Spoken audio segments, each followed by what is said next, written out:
slideshow is on civil rights. It covers Hobbes and Locke's social contract theory to Mill's essay on liberty and then Martin Luther King Jr.'s letter from a Birmingham jail.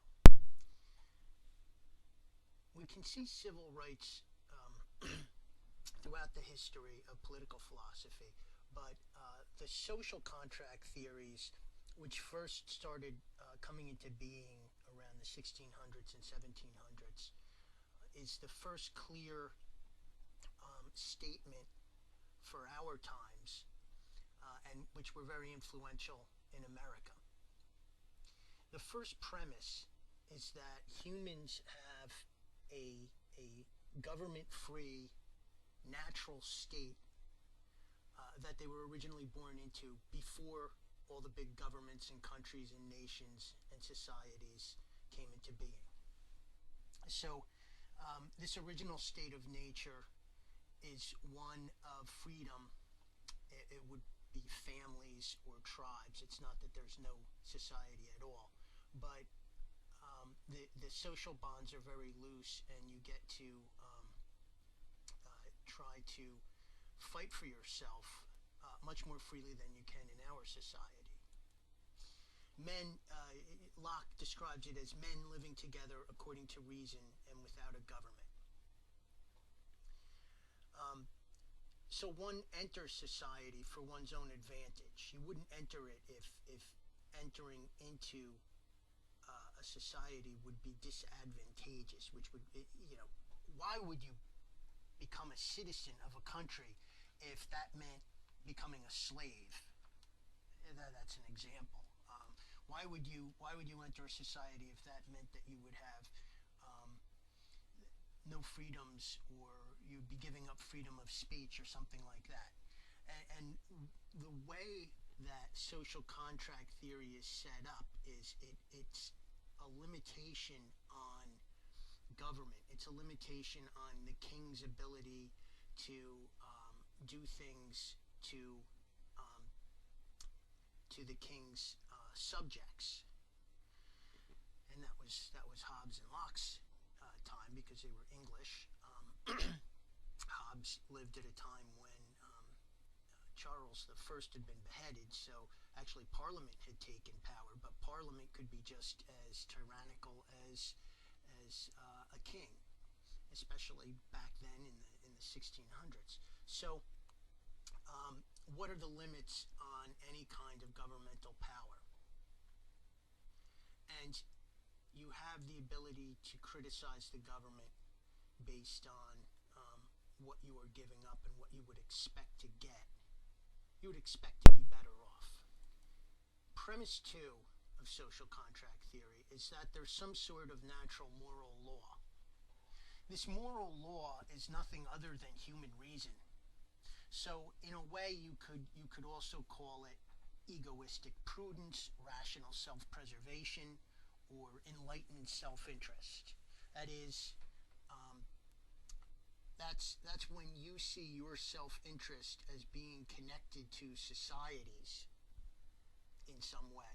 So you're not just out for yourself, you see yourself as part of society. Everyone is equal in a state of nature.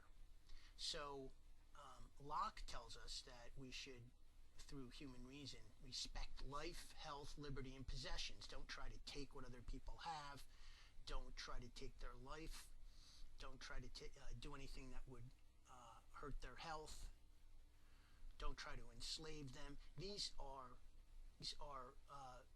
ways of living happily with other people in society. But Locke believes that we know this before we even form a society. It's the basis of society. When we form it, we can form it based on our human reason.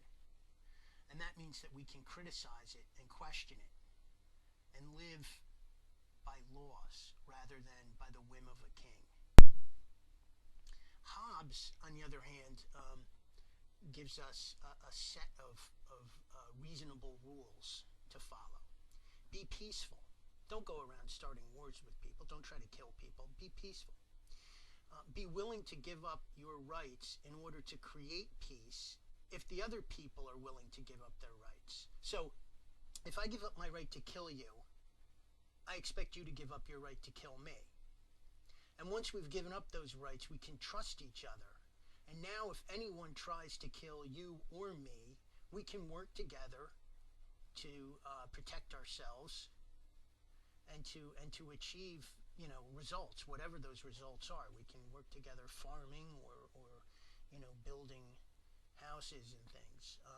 You can't always do that if you're afraid that somebody's going to try to take advantage of you. And so number 3 is you have to keep any agreement to give up those rights. One of the most important ideas that Hobbes gives us is that citizens can never give up certain rights. An example would be the right to self-defense. You always have a right to protect your physical health, your family, and your life. And Hobbes extended this to things like being forced to confess your own crimes. He says that society doesn't have a right to force you to confess to things. You always have a right to seek food, shelter, and medical care. And he tells us anytime the government is weak and can't protect people, citizens have a right to overthrow that government and find a new one. One of the interesting rights that John Locke talks about is the right to property. He says that in a state of nature, and even when government is formed, property is really held in common. The world is given to us jointly, not to any one person, unlike theories of kingship where the land is given to the king and the king has absolute control over it. No, Locke says, we're here together, and no one has any right to anything more than anybody else does. And he says that would, of course, keep us from doing anything with it. Why would you work on the land if somebody else can just come along and take the crops that you grow? So he says that when you mix your labor with some property, something out there held in common, it becomes yours. So if you see an orange tree and you pick an orange, the orange you pick is yours. It was your labor that got the orange out of the tree. It also seems to suggest that each person has a right only to what they need and what they mix their direct labor with.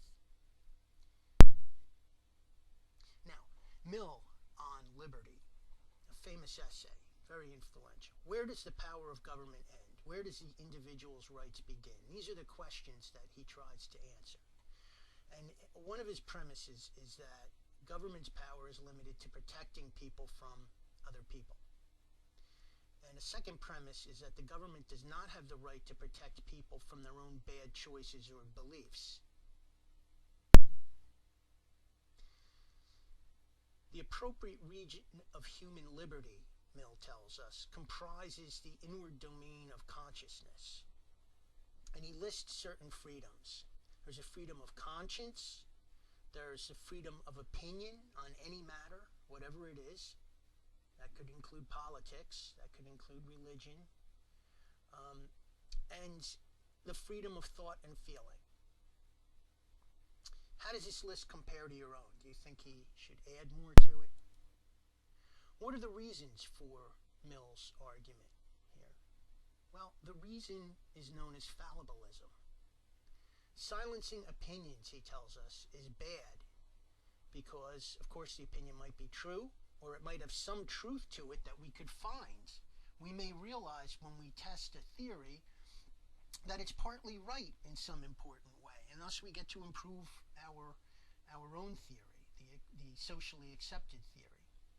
Challenging the socially accepted theory, even if that theory is correct, will help everyone understand it. If you try to poke holes in it, you'll start to realize why it's such a strong theory, assuming that it's right.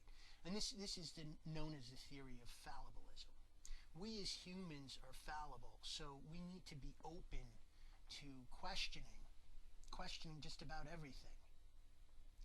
Um, Therefore, society does not have a right to keep us from our opinions. Society also doesn't have a right to keep us from putting our opinions out there and really struggling with them.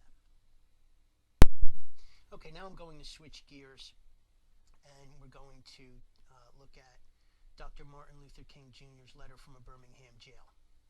This letter tells us how to test the laws.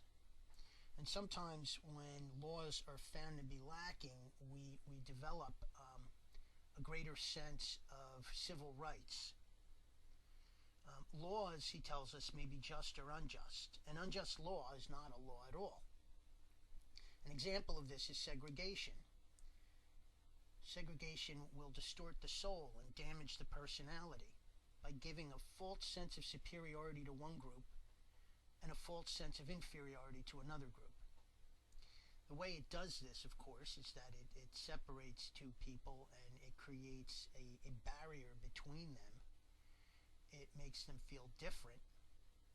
And anytime there's a difference in power between those two groups, you'll start to have that false sense of superiority and inferiority. And finally, it creates an I-it relationship instead of an I-thou relationship. So let's take a look at this idea. When two people are relating to each other, if it's a healthy relationship, they treat each other as human beings. That's an I-thou relationship. I am me and you are you, and you see, we're treating each other as two individuals who are equal in many ways. An I-it relationship is one where one person looks at the other as an object. So if somebody treats you like you're unequal, you're treated more like, and if you're unequal, then you don't have the same rights and you don't have the same voice in society. And when that happens, you've got somebody treating the other person as an object, really, because that's the way you might treat a horse or a dog or even your car. Just laws, Dr. King tells us, are man-made codes that square with the moral law, or the law of God. And an unjust law is a code that is out of harmony with the moral law. And his example is any law that makes human personality better, or that helps human personality. We often talk about self-esteem today. Any law that degrades the person is unjust.